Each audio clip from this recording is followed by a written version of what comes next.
The town of Easton is proposing a new early elementary school using funds obtained locally in addition to a grant by the Massachusetts School Building Authority. The 3 primary school buildings in Easton, Center, Moreau, and Parkview, present significant challenges to a modern 21st century education. These challenges include overcrowding, traffic concerns, failing infrastructure, and an outdated facility that falls far short of meeting the educational programming needs of our youngest learners. Hi, I'm Ann Weintraub. I'm the principal at Center School. I'm here to give you a tour of Center School and to point out some of the challenges that our facility has for us on a daily basis in working with kids. Right now we're in the gym. It also serves as the auditorium and the cafeteria.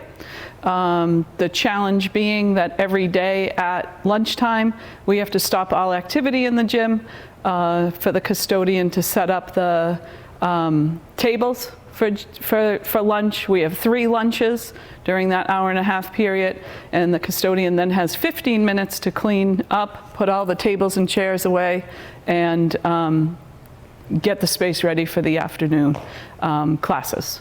This is the only space in our building that is big enough to hold all of our students. So we only have one gathering space that we can bring the whole school together. Another big challenge in this school is storage. So we took part of our stage space and made plywood, just simple rooms. This is the PE closet. And on the other side is our music closet. And you need a ladder to get up and get anything out of that top storage space.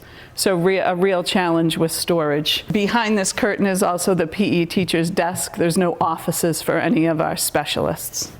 In the hotter months when it's humid, the floor, because of lack of ventilation, it almost like sweats and becomes wet, and it gets so slippery that you can't walk on it. So we use this space for the dismissal of our students as well as lunch and gym and music. And in humid weather, we're not able to use this space, so we have to change all our classes and definitely our dismissal plan when there's humidity. This is also a perfect example of lack of space. We're running a book fair, and there's no space in the building for us to run a book fair, so we have to use our lobby. This is our nurse's office. You'll notice the nurse's office does not have a bathroom, which again is pretty obvious what challenges that brings. This is the adjustment counselor's office. It's also shared by a school psychologist, BCBAs. Yep. But you'll notice this space is not appropriate for children, particularly when they're dysregulated. There are 5 doors? 4 doors. 4 doors. No windows. And this is a space, there's no windows, no ventilation. There's direct access to outside through the door. When children are struggling regulating their emotions, we often have to bring them in here, and it's a very it's not an appropriate space for that, but it's one of the only spaces we have to do that. This is an example of one of our classrooms. Although the space itself seems adequate, you'll notice the ceilings. There's many leaks. There used to be skylights in the building, and they were covered at some point, and we frequently have ceiling tiles that randomly fall while kids are here, safety issue. And almost all of those previous skylights at some point have had leaks. Another issue in this building is the heating system. It's a 1-zone heat. So in a building of this size, we can't control the heat in various areas. Typically, when the heat is on the front end of the building, this hallway is stifling hot, and the farther end of the building is cold. This bench area here actually has a heater underneath it, and sometimes it's so hot, it's hot to the touch, so the kids can't safely sit on it. But it's very uncomfortable. These are 2 of the bathrooms that we have here. You'll notice that there's no windows, there's no ventilation. There's no system to have healthy airflow. Again, when it gets hotter in the summer months, they often smell, which is, again, not a comfortable learning environment or working environment for everyone. In every hallway, you'll see things being stored. We've purchased over the years different cabinetry, but you'll also see that things just have to be stacked outside classrooms in terms of storage. Lockers aren't appropriate for kindergarten students. They can't manage them. So we've had to order things like this, cubbies that are appropriate and the right height for kids, and attach them to lockers. This is a kindergarten classroom. Size-wise, it's an appropriate space. But again, in terms of heating with the windows on all sides, in the summer months, or when it gets closer to summer, spring, it becomes very, very hot in here. You'll also see some structural things. Above the clock there is a big crack in the brick. And although there's a lot of windows, the way the windows open, it doesn't help circulate air at all. They're those pull-in, very old angled windows. You'll notice too with our, advancements in technology, obviously this building is not was not built for technology. We've had a very hard time because of the cinder block structure, being able to access the internet and things.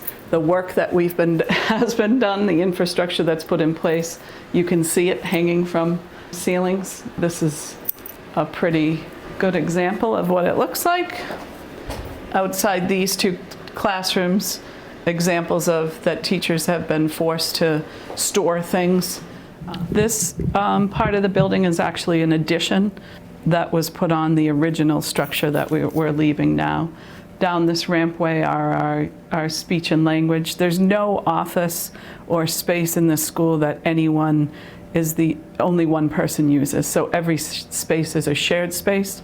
Our reading specialist space is shared. It's a conference room. When we have parent meetings, it's shared with, she has to give up her space for a day, so all of the meetings that we have with parents and teams of people. Our classrooms, all of our rooms have these univents for the heating system, and they often leak, and you can see the tile on the floor is buckled, and they have to be scrubbed a lot because there's steam underneath them, and mold tends to grow underneath here. It's very hard to maintain comfortable temperatures in any of these rooms. You'll notice throughout the building as well that there are lots of different colored tiles, because at different points we've had to replace parts of the floor. The floor tiles themselves are not asbestos, but the glue used to secure them is. So if a tile is intact, it's safe. When they start to curl up and become chipped, we have to have people in to see if they're safe, and if they're not, we replace them. So we also have very limited restrooms for adults. The center school staff is about 54 people, and we have 3 stalls. So there's a handicap accessible bathroom here, and there's 2 stalls in the main office. This originally, as you can tell, was a storage closet, but it has been repurposed to be, this is our art teacher's office, and also her storage area for all her art supplies. But its intention was to be a storage closet. This is leading into our 2nd grade wing, and some of our SPED classrooms are here. You'll notice if you can look up at the ceiling, there's lots of places for that you can see leaks. The windows often leak in this space. Again, we have, with the library space, which I'll show you in a minute, we've had to repurpose parts of it to make space for other staff members and other functions. We do not have an art classroom. like we don't have a music classroom, so the art teacher, her office and storage area I just showed you, but she teaches art on a cart. These are where she keeps her carts. We have nowhere to store and dry kids' projects, so this is the art teacher's system for storing and holding on to art projects if they're multi-week projects. We also keep our centralized printing and our laptop cart, in-focus machine, leveled library. This is kind of a resource area for teachers, which was originally part of the main library here. This is the library space. And you'll see when we walk behind, the library space was originally this whole space, but we needed to take part of the backside of the library as well. You'll notice that we use every spot that we can for storage. This is storage of our docent art. Again, difficult to store here. This is one of the spaces that we've repurposed. This was originally part of the library. It's now the occupational therapist space, the English language teacher space for kids that English is their second language. The physical therapist also works out of here, and sometimes the preschool speech pathologist. So we have 4 different staff members using a space that its original purpose was part of the library.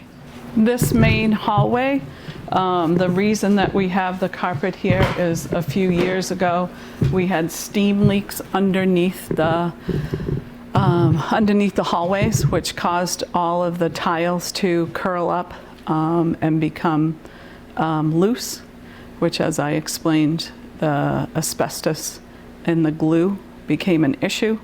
So after the steam leak was fixed, the carpet was added to keep those tiles safely in place. This is the boiler room. We currently have 2 boilers. One's working, the other is not. We just this week had to do some repairs to try to keep things going, but it is a huge concern how long the boilers will continue to work. This is one, that's 2, but one is down.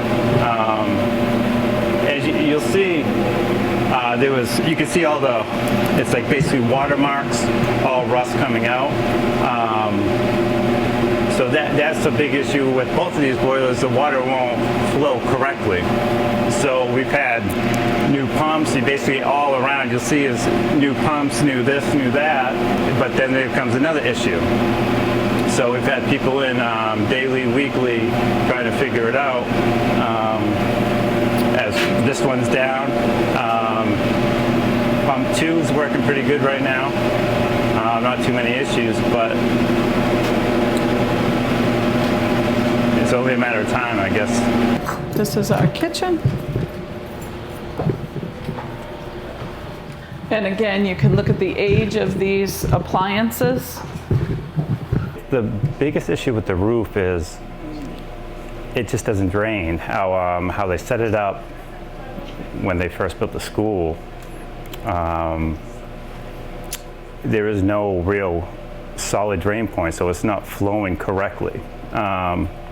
So a good amount of the time the water stays on the roof and it just stays there until it finds somewhere to go or evaporates or whatnot. But especially during winter, with how much it'll snow, or if you're having a solid rainstorm, it just stays there, so it finds somewhere to go, obviously. And with that happening, like, the teachers will know, okay, we're having a solid storm, they'll put buckets where there could be leaks, and so on. So all the teachers, all the staff here have to know, with the weather reports and whatnot, take time to, this could be a spot, this could be a spot. You fix one thing, there's another issue, there's another issue. So it's tough on basically everybody. So there's a lot of little issues that turn into big issues because over time, it just gets worse. So I think those are the main highlights of the challenges that we face. Again, biggest issues are storage, appropriate space for programming, safe spaces for kids, and then just the age of the facility. and the safety of the building. To see it, to know how many staff members there are and how limited spaces there are, and to know the possibility of what we could be doing with kids if we had the space to do it, is the discouraging part as an educator. We have great ideas, programming that we'd like to do, but without the appropriate spaces, it makes it very difficult. And the rise in the needs of kids social emotionally is so important to have the appropriate spaces, and we don't have them. We don't have safe spaces for kids.